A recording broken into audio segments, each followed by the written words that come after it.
Olá, me chamo Amanda Quim Teixeira e sou graduanda do curso de Letras Português e Inglês na Universidade Federal de Mato Grosso, UFMT, Campus Cuiabá, e essa comunicação oral tem por objetivo apresentar os resultados parciais obtidos durante o projeto de voluntariado e iniciação científica, o VIC, de título Português Língua Estrangeira, PLE,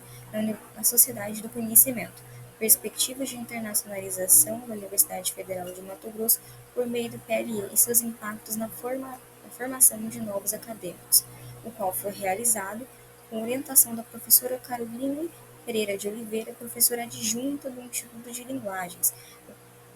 sendo que o projeto está sendo realizado desde 2023, sendo iniciado em setembro. O projeto possui como objetivo a pesquisa sobre o PLE e as possibilidades de internacionalização da Universidade Federal de Mato Grosso por meio do protagonismo dele.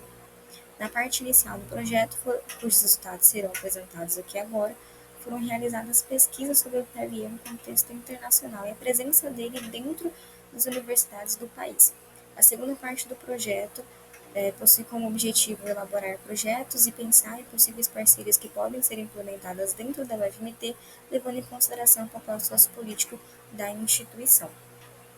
No começo do projeto, cujos resultados serão aqui apresentados, um dos primeiros textos lidos foi o de Diniz, intitulado Mercado de Línguas e a Instrumentalização Brasileira do Português como Língua Estrangeira. Bom, na obra de Diniz, como já é intitulada, o Mercado de Línguas e a Instrumentalização Brasileira do Português como Língua Estrangeira, é apontado o crescimento da procura da aprendizagem do português nas universidades estadunidenses. De acordo com Diniz, a edição de outubro de 2007 da revista Língua Portuguesa Bonino, em 2007, por exemplo, traz uma matéria intitulada I Love Português, que aborda o crescimento da procura pelo aprendizado de português, em especial pelo português do Brasil nas universidades estadunidenses. Isso pode ser causado por uma série de fatores, por exemplo, pelo aumento no número de brasileiros que moram no país. Segundo a reportagem que o Diniz traz na revista, o número de brasileiros que hoje vivem nos Estados Unidos quintuplicou em 25 anos, chegando a quase 250 mil de acordo com o censo de 2000. Considerando-se que cerca de 1,5 milhão de imigrantes portugueses vivem no Brasil, incluindo falantes de português vindos de outros países, chega-se à conclusão de que a língua portuguesa já ocupa posição considerável dentro do país. O interesse pela aprendizagem do português se dá, segundo o relatório da Modern Language Association of America, trazida pelo Diniz em seu artigo, citado também na matéria que o Diniz traz, se dá pelo interesse dos estadunidenses pela cultura e pela língua brasileira. E segundo a reportagem, das 8 entidades de ensino norte-americanas consultadas por língua, 6 responderam priorizar o ensino da variante brasileira do português. A demanda, alegam eles, parte dos próprios estudantes norte-americanos. Mas, além disso, há um outro lado que gera um interesse por parte dos americanos, que seria o interesse profissional e econômico pelo país. De acordo com o Diniz, o interesse pelo país se dá também pelo fato de que os estadunidenses veem o Brasil como uma promessa de sucesso no âmbito profissional, devido ao aclamado potencial econômico desse país. De acordo com o Diniz, o português brasileiro se projeta num horizonte prospectivo, ou seja, como uma forma de abrir os horizontes profissionais. Assim, apesar disso ser um recorte específico dos Estados Unidos, é possível perceber a influência que o português brasileiro e sua cultura tem em um dos países mais desenvolvidos economicamente no mundo. A partir disso, é necessário investigar a posição política e econômica que o português brasileiro assume no resto do mundo, principalmente aqui na América do Sul. Com base nisso, refletir sobre como isso afeta o mundo acadêmico e os programas de internacionalização. E é com base nisso também que é necessário investigar, primeiramente, o papel que o português tem politicamente hoje, levando em consideração as questões históricas e sociais. E bom, como é de conhecimento geral, a língua portuguesa chegou ao Brasil no século XVI, com a chegada dos portugueses durante o período das navegações. Assim, o português chegou ao Brasil como uma língua de outro país, como uma arma no processo de dominação política e cultural, mas, com o passar dos anos, devido à sua fixação no território nacional, ela transformou-se não somente na língua oficial do país em uma ferramenta, e também uma ferramenta para a mera produção de sentidos, mas também como um signo do Brasil, ou seja, em um sinônimo de brasilidade. Isso por possuir as especificidades de cada região, e ser o reflexo de seu povo. Ao longo das últimas décadas, o português falado aqui no Brasil sofreu os impactos da globalização, assim como todas as línguas dos países que participaram e que participam desse processo econômico e político. E um dos maiores impactos foi o de ser inserido no processo de capitalização linguística. Esse processo é definido por Zoe Fontana da seguinte maneira em sua obra O Português do Brasil como Língua Transnacional, publicado em 2009. De acordo com ela, um processo de capitalização linguística se caracteriza por investir uma língua de alto valor de troca, tornando-a ao mesmo tempo bem de consumo atual e investimento em um mercado de futuros, isto é, cotando seu valor simbólico em termos econômicos. Dessa maneira, as línguas, que sempre foram uma arma de dominação política nos processos de colonização, se tornam na contemporaneidade um novo mecanismo de especulação financeira e, consequentemente, de dominação econômica para o mundo em que as línguas se tornam mercadorias, o mais novo rentável bem de capital, cuja posse seria necessária para que o indivíduo contemporâneo possa se inscrever enquanto sujeito no mundo, no mercado, sujeito de mercado no mundo globalizado. Em outras palavras, observamos um forte processo de mercantilização das línguas, o qual leva a alargar o sentido geralmente atribuído na teoria à noção de língua franca. Assim, a partir do que a Zoe Fontana fala, o português passa a ser visto como uma língua transnacional, com base no valor de troca que foi a ele atribuído pelo mercado econômico internacional. Em outras palavras, o valor atribuído ao português dentro do mercado econômico é alto devido à sua capacidade de incentivar intercâmbios econômicos e de ultrapassar as fronteiras do Estado-nação, que se deu principalmente pela implementação de certos mecanismos para a consolidação do português na comunidade internacional. De acordo com Nildiceia e Aparecida Rocha, em O Ensino de Português Língua Estrangeira no Brasil, Ontem e Hoje, publicado em 2009, esses mecanismos implementados foram de quatro principais tipos. O primeiro seriam os acontecimentos linguísticos,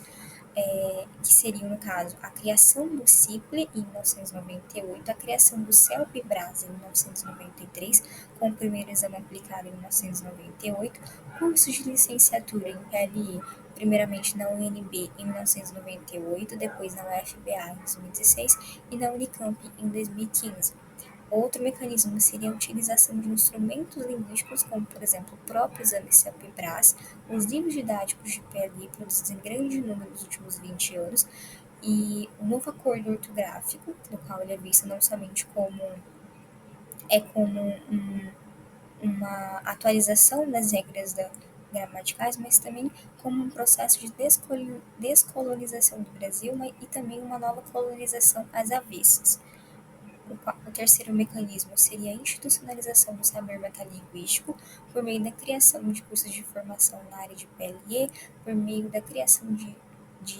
vários estudos na área, tanto de monografia, especializações, mestrados, doutorados e inúmeras publicações relacionadas à área.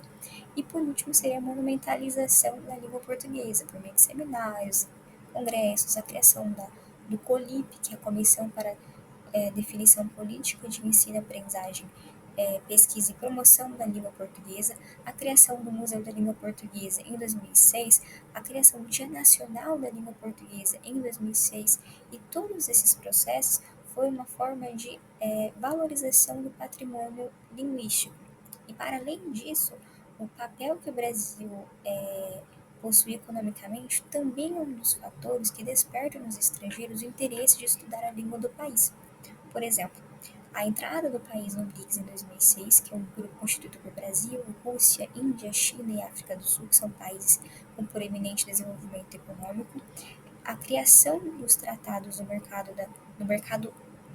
Mercosul na década de 90, que, segundo Zoe Fontana e Diniz, construíram um novo espaço de cooperação regional entre os países do Cone Sul e desenvolvem ainda uma iniciativa explícita do Estado brasileiro para inserir o país politicamente e economicamente no cenário mundial.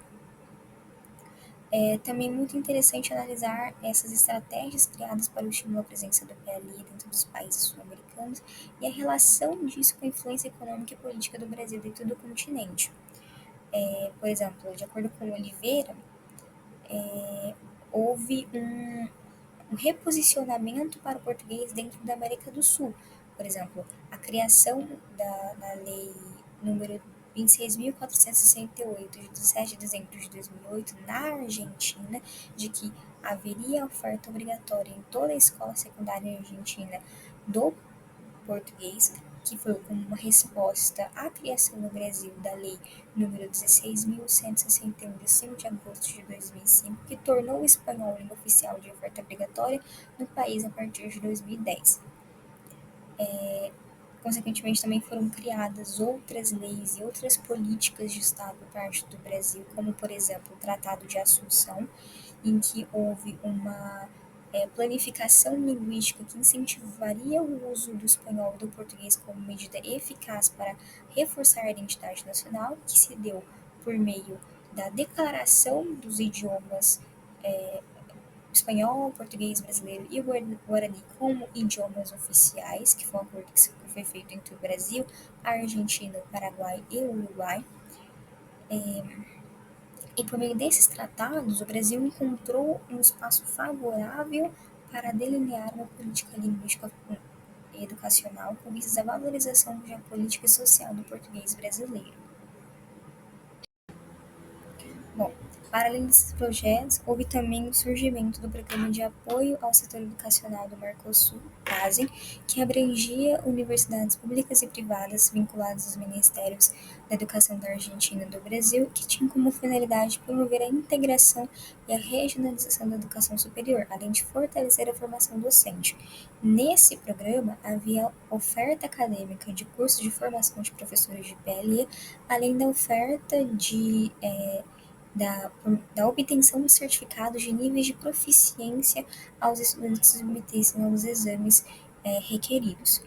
E, a partir de tudo isso, percebe-se que havia e há ainda uma tentativa de reposicionamento por parte do Brasil do português dentro do mercado de línguas atual. Como afirma Oliveira, isso se dá devido à necessidade, dentro da atual fase do capitalismo, da produção cultural estar presente em diferentes mercados. Assim, a presença do português dentro de outros países na forma de língua estrangeira também se configura como uma forma de poder e de influência em diferentes mercados. Assim, todas as políticas criadas voltadas para o estímulo ao estudo do PLI nos países da América do Sul, que vieram como resultados das relações criadas por meio de todos os tratados e acordos econômicos feitos dentro do Mercosul e por meio das medidas governamentais de ensino do português nesses países, demonstram a força política e diplomática que o Brasil possui dentro do continente. Bom, assim, com base em tudo que foi dito, é de fundamental importância que se perceba a importância que as políticas desenvolvidas nos últimos anos em diferentes campos têm para o uso do português como ferramenta de consolidação da soberania brasileira. O Brasil consegue estabelecer e consolidar políticas diplomáticas como exterior por meio da atrelação positiva de sua imagem com sua cultura e sua língua. É o que se chama de diplomacia cultural. E um dos primeiros locais que se deve perceber a importância do estabelecimento dessa diplomacia são as universidades públicas. E, principalmente, uma das principais faculdades que se deve se preocupar com essa questão atual é a Faculdade de Letras. Isso se dá porque, de acordo com Teixeira, em seu artigo A Formação de Professores de PLE, Português Língua Estrangeira no Brasil, cuja pesquisa se descreveu e analisou a grade curricular do curso de Letras Português como Língua Estrangeira da Universidade de Brasília, UNB, e comparou com a habilitação Letras Português Literatura da Universidade do Estado do Rio de Janeiro, UERJ, direcionada para a formação de professores de português como língua materna, apontando as diferenças e semelhanças dos dois tipos de formação e refletindo sobre os possíveis novos caminhos na área. Nessa pesquisa, a autora aponta sobre como a formação de professores de PLI no Brasil é incipiente, o que faz com que os professores de PLI que atuam no país ensinem os alunos estrangeiros a partir de propostas metodológicas direcionadas para a aprendizagem de língua materna. Além disso, de acordo com Teixeira, isso ocorre porque, mesmo com a conscientização profissional e científica na área, ainda há escassez de elementos fundamentais para a especialização de professores, como a formação específica nas universidades, com disciplinas reconhecíveis, congressos e eventos específicos para essa temática, materiais didáticos que auxiliem os professores de PLM, estudos que abordem a questão profissional e o mercado de trabalho, e entre outros. São alguns dos fatores que dificultam a formação de professores de PLE no Brasil. Assim, um país que se preocupa com políticas diplomáticas culturais, tendo a língua portuguesa como protagonista, não pode possuir cursos de formação de professores de PLE incipientes, visto que a consolidação de uma base forte de professores é de extrema importância não somente para a diplomacia brasileira, mas também para a maioria dos cursos de licenciatura de letras. E dentro da UFMT, Universidade Federal de Mato Grosso, o cenário não é tão diferente, visto que não há disciplinas específicas para o PLE e nem mesmo há uma modalidade de português como língua estrangeira dentro do curso de letras, o que é um grande erro, visto que isso limita a própria universidade de não somente abrir novas portas para a internacionalização de sua instituição, e baseado nisso tudo é que o projeto em questão, o VIC, foi desenvolvido, com vistas a pensar em diferentes estratégias e projetos que poderiam ser desenvolvidos dentro da universidade para suprir essa ausência que estimular os estudantes de letras a se interessarem pela área. Bom, para começar, antes de falar sobre isso, é importante trazer uma breve contextualização histórica sobre a Universidade Federal de Mato Grosso. Em 1970, houve a criação da Universidade Federal de Mato Grosso, seguindo a Lei nº 5.647, de 10 de dezembro de 1970, a qual autorizava o Poder Executivo a instituir a Fundação Universidade Federal de Mato Grosso. De acordo com o documento Universidade Federal de Mato Grosso, 40 anos de história, 1970 a 2010, publicado em 2011, desde 1973, cursos do interior possibilitaram a formação de profissionais, maior abrangência nos campos de pesquisa e ainda a presentificação das ações sociais. Hoje, com quatro campi, Cuiabá, Rondonópolis, Média Araguá e Sinop, assenta-se como a principal instituição pública de ensino superior do Estado. São 100 cursos de graduação, mais de 50 cursos de especialização, mais de 40 cursos de mestrado e 7 de cursos de doutorado. Segundo Rocha Ferreira, em seu artigo sobre a presença feminina na fundação da UFMT, sua implantação em Mato Grosso significou desenvolvimento, estratégias de segurança e de soberania. Isto porque até então poucas pessoas do Estado tinham acesso ao ensino superior. Fruto de vários anos de luta de matogrossenses pelo ensino superior no Estado, a UFMT buscou tornar-se referência no ensino, na pesquisa e na formação de lideranças do Estado de Mato Grosso. De acordo com a Universidade Participativa, um compromisso social, publicado em 2000 pela revista 30 anos da UFMT, a UFMT, que surgiu como Universidade da Selva, tornou-se referência pelo ensino, pela pesquisa, pela extensão, pela formação de lideranças em Mato Grosso. Este reconhecimento é resultado de várias gerações que se sucederam, tendo como desafio a fidelidade e o ideal daqueles que no passado, através de uma mobilização histórica, asseguraram a criação de uma universidade federal no nosso estado. Dessa forma, percebe-se o quão importante é a UFMT para o desenvolvimento da região de Cuiabá e também de Mato Grosso, visto que, por ser o maior estado, muitas pessoas de diferentes regiões do país vêm para Cuiabá, vêm para Mato Grosso para poder estudar. E é por isso que é fundamental que existam parcerias e projetos voltados para a internacionalização da universidade, o que pode estimular ainda mais os estudantes de fora e da própria cidade a optarem por estudar nela e a morar na cidade ou no estado, que é favorável para o desenvolvimento científico da região. Todavia, há algumas deficiências, algumas questões dentro da Universidade Federal que precisam ser pensadas e resolvidas para que, dessa forma, a instituição possa aproveitar de seu máximo potencial. Isso acontece porque, como bem fica em seu artigo História do Ensino Superior em Mato Grosso, das iniciativas frustradas à criação de um sistema universitário, o ensino superior em Mato Grosso foi pensado desde a época colonial a partir das necessidades de formação de mão de obra, ressaltando as especificidades técnicas das áreas de conhecimento, da reprodução da ciência, o saber fazer, ao invés de assumir a tarefa de exploração da diversidade natural da região ou da reflexão sobre a sociedade e sobre a cultura do próprio povo. Tal situação, especula-se, passou por alterações a partir do final do século XX, quando as universidades começam a investir em uma sistemática de pesquisa capitaneada pelos programas de pós-graduação. Assim, é fundamental que a universidade pense em projetos e parcerias voltados à internacionalização, tendo o PLE como foco,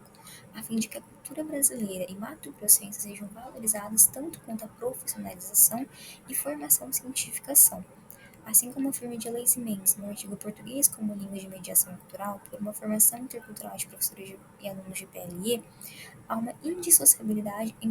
entre língua e cultura. Segundo ela, no mundo contemporâneo, o português, mais do que a língua que se ensina e se aprende, representa a ponte para a construção de relações de proximidade, de respeito e de integração intercultural. Assim, quem administra tais parcerias internacionais dentro da UFMT é a SECRE, Secretaria de Relações Internacionais, a quem cabe auxiliar os estudantes a participarem dos projetos e os intercâmbios que ela oferece em parceria com outras universidades de fora do país. A partir disso, o projeto refletiu sobre as possíveis parcerias e projetos que poderiam ser desenvolvidos por intermédio da SECRE com outras universidades voltados para o protagonismo do português como língua estrangeira. Entre alguns projetos pensados, houveram dois principais. Primeiramente, haveria um planejamento de desenvolver um projeto que tenha o objetivo de fomentar o interesse dos estudantes de letras para se tornar professores de PLE. Este projeto deveria contar com a colaboração de professores da universidade. Como o projeto será desenvolvido e seu tempo de duração e ocorrência serão ainda delimitados, isso ainda será pensado. E em seguida, com a parceria da SEGRE, não somente eu, mas também a orientadora, pensamos em fazer um projeto em parceria com a SEGRE, de criar um projeto cujo objetivo seja de estabelecer um projeto semelhante ao projeto Talentandem, que é um projeto que existe na Universidade na Unesp, que conecta estudantes universitários com estudantes estrangeiros de outros países. Um projeto semelhante a esse, que obviamente seria levado em consideração as questões relevantes para a Universidade Federal de Mato Grosso, mas seria, obviamente, colocar os estudantes de letras em foco, mas também seria um projeto aberto para outros estudantes. Obviamente, esses projetos serão melhor pensados na segunda etapa do projeto VIC, então serão melhor pensados e melhor avaliados. Porém, eles têm como objetivo levar em consideração tudo o que foi dito aqui nessa comunicação oral, de que haverá a valorização da cultura mato-grossense, a valorização da cultura brasileira e também levando em consideração as questões importantes e pertinentes para a Universidade Federal de Mato Grosso.